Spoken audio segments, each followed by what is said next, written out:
تذكر يوما كنت تعانق دمعة الفكر، تناجي الله في صبر وترجو رحمة تسري، فعاش القلب إخلاصا وصرت تحوم كالطير.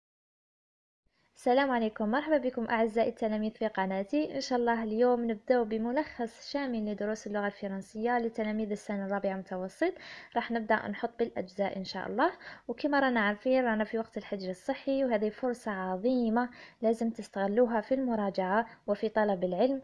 لازم ما تفشلوش، وإن شاء الله هتجيبوا أحسن النتائج تفرحوا بها والديكم وتبنوا بها المستقبل تاعكم إن شاء الله. تابعوني لآخر فيديو وإن شاء الله تستفادوا كامل. اول درس راح نبداو به هو لو فيتور سامبل اي لو فيتور انتيريور. يعني بزاف ما يعرفوش الفرق بيناتهم، ما يعرفوش لي تيرمينيزون تاعهم، اي ما يعرفوش وينتا يستعملوهم، وانت يستعملوا فيتور سامبل وانت يستعملوا لو فيتور انتيريور. اليوم ان شاء الله راح نوضح لكم كامل هذا الشيء.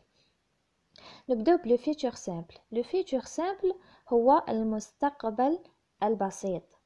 يعني المستقبل البسيط حاجة راح تصرى في المستقبل. يعني مثلا تقول أني رايحة للعمرة، أني رايحة لكندا، سوف أعمل، سوف أنجح. هذه هي المستقبل البسيط. في حين أن لو فيتور أنتيريور هو باللغة العربية المستقبل السابق. يعني هي ثاني حاجة راح تديريها في المستقبل، لكن تديريها قبل حاجة واحدة أخرى. مثلا عندك زوج حاجات راح تديرهم في المستقبل، راكي رايحه للعمره وراكي رايحه لكندا. نشوفوا اللي راكي رايحه ليها الاولى، العمره ولا لكندا. مثلا تقولي اني رايحه للعمره قبل ما نروح لكندا، هنايا تستعملي لو فيتور انتيريور. كي تكوني رايحه للعمره ومن بعد موراها راكي رايحه لكندا، تستعملي لو فيتور سامبل. هذا هو الشرح المبسط للفيتور سامبل وفيتور انتيريور. راكم تشوفوا هذا المجسم راح يوضح لكم أكثر وأكثر. يعني رانا نعيشوا في الحاضر، حاليا رانا نعيشوا في الحاضر. لي موراه يجي لو فيتور انتيريور، يعني المستقبل المتقدم ولا السابق. جوست موراه يجي لو فيتور سامبل، يعني الحاضر. فيتور انتيريور، فيتور سامبل. في الفيتور سامبل نخلو الفيرب كيما هو ونزيدولو لي تيرمينيزون اللي هما اي، اس، ا، او ان اس، او زد، او ان تي. او ان تي ومشي او ان تي، ماشي كيما البريزون. يعني بزاف ثانيك كاين في لي تيرمينيزون تاع الفيتور سامبل في الاو ان اس وفي الاو زد، يعني نفسهم في البريزون. الديفيرونس بيناتهم هو انه في الفيتور سامبل نخلو الفيرب كيما هو. par exemple le verbe parler نخلو ال ER تولي parleront، مي في البريزون نحو ال ER تولي parlons. هذا هو الديفيرونس بيناتهم. راح نزيد نعطيلكم مثال واحد اخر في الفيتور سامبل. par exemple le verbe manger. manger هنايا je mangerai، tu mangeras، il ou elle mangera، nous mangerons، vous mangerez. il ou elle avec S mangeront. نزيدو verbe في le deuxième groupe. par exemple finir. je finirai، tu finiras، il ou elle finira، nous finirons، vous finirez، il ou elle avec S finiront. Troisième groupe, par exemple prendre. je prendrai، tu prendras، il ou elle prendra، nous prendrons، vous prendrez، il ou elle avec S prendront. الحاجة اللي لازم نعرفوها هو أنه le verbe être et le verbe avoir يتغيروا في الفيتور سامبل. نبداو بلو verbe être. je serai، tu seras، il ou elle sera، nous serons، vous serez، il ou elle avec S seront. بالنسبة le verbe avoir، j'aurai، tu auras، il ou elle aura، nous aurons، vous aurez، il ou elle avec S auront. هذه لا ليست تاع لي فيرب اللي تبدلوا في الفيتور سامبل، لازم تحفظوهم. هما ماشي صعاب كامل، ما يخلعوكم ما والو، تقدروا تحفظوهم بكل سهولة. نجوزو الفيتور انتيريور. باش نصرفوا الفيرب في الفيتور انتيريور لازم لنا l'auxiliaire être ou avoir au futur plus le participe passé du verbe. نعاود، لازم l'auxiliaire être ou avoir، être ولا avoir في الفيتور simple plus le participe passé du verbe. جبت لكم ان اكزامبل باش تفهموا اكثر واكثر. عندنا لو فيرب tomber. لو فيرب tomber يتصرف مع l'auxiliaire être. حنايا واش نديرو هنايا؟ نجيبو l'auxiliaire être نصرفوه في الفيتور simple، نزيدو له le participe passé du verbe اللي هو tomber. le participe passé تاع le verbe tomber هو تنحيلو ال وتزيديلو او accent. كتزيدي لو او accent واش تولي؟ je serai tombé، tu seras tombé et le elle sera tombé. Nous serons tombés, vous serez tombés et le elle avec s seront tombés. حبيت ننبهكم على حاجة فقط، إذا كان الفيرب يتصرف مع l'auxiliaire être هنايا يتساكوردا. واش معناتها يتساكوردا؟ معناتها يتوافق مع الجنس والعدد. راح نعطيكم مثال أو راح نوضح لكم أكثر. عندنا مثال je serai tombé. أنايا طفلة فتاة قلت je serai tombé، معناتها نزيدو الأو لأن الأو تاع الفيمينا. إذا كان ذكر يقول je serai tombé وما يزيدش الأو. كيف مع التو، tu seras tombé إذا كنت تهدر على فتاة تزيد الأو، إذا كنت تهدر على ذكر il sera tombé وما زيدوش الأو. في الإيل نقولو il sera tombé ما نزيدش الأو. مع الآل elle sera tombée ونزيدو الأو عشان نهدرو على فتاة. nous serons tombés. هنايا رانا نهدرو على الجمع. في حالة ما إذا كان الجمع فتيات، يعني فتيات راهم مع بعض، نزيدو الأو ونزيدو الأس.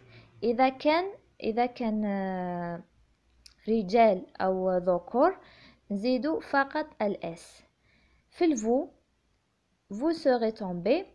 إذا كانوا فتيات نزيدو الأو والأس، إذا كان ذكور أو رجال نزيدو فقط الأس. كيف مع il avec s ils seront tombés نزيدو الأس فقط، و elles seront tombées نزيدو الأو والأس. عندنا مثال آخر اللي هو le verbe finir. كيف تصرفوا هذا الفيرب في الفيتور انتيريور؟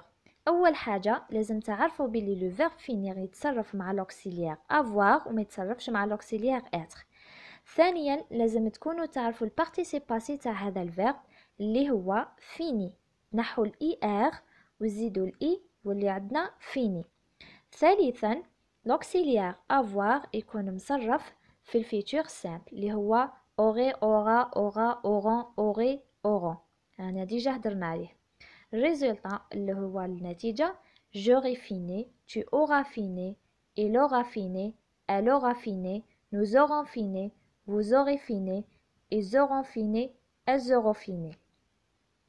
هنايا لاحظتوا انه الفيرب ما تساكوردش، يعني ما توافقش جنسا وعددا مع الاسم او مع البرونو. هنايا لماذا؟ لانه الفيرب راهو مصرف مع l'auxiliaire avoir، وحنا كيما نعرفوا هو ما يتوافقش. اذا كان الفيرب مصرف مع l'auxiliaire avoir يتوافق فقط إذا كان مصرف مع l'auxiliaire être. هذه النقطة لازم تاخذوها بعين الاعتبار.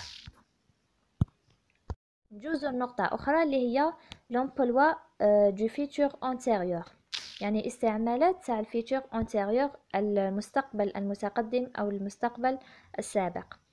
أول نقطة عندنا pour exprimer une action future avant une autre action، معناتها باش يعبر على حدث في المستقبل يكون قبل حدث آخر. يعني عندنا زوج أحداث في حيث راولنا في المستقبل، حدث يجي قبل الآخر. راح نعطيكم مثال quand je finir le verbe finir ce livre، je le verbe partir chez mes parents. هنايا باش تعرفوا تصرفوا اسكو في الفيتور انتيريور ولا في الفيتور سامبل لازم تعرفوا الحدث اللي حيصرى الاول. هنايا quand je finir ce livre je partir chez mes parents، الحدث الاول هو انه كي نكمل الكتاب نروح مي بارون، نروح الوالديه، حتى نكمل الكتاب باش نروح الوالديه. اذا الاكسيون الاولى اللي حتصرى في المستقبل هي كي نكمل الكتاب. ثاني اكسيون، الحدث اللي حيصرى في المستقبل، هي نروح الوالديه. اذا التصريف الصحيح هو quand j'aurai fini ce livre je partirai chez mes parents. الاستعمال الثاني هي pour exprimer une hypothèse، معناتها الفرضية. نعطيكم مثال: أحمد est en retard et aura raté le bus. أحمد راهو تأخر par exemple عن موعد أو على العمل أو كذا.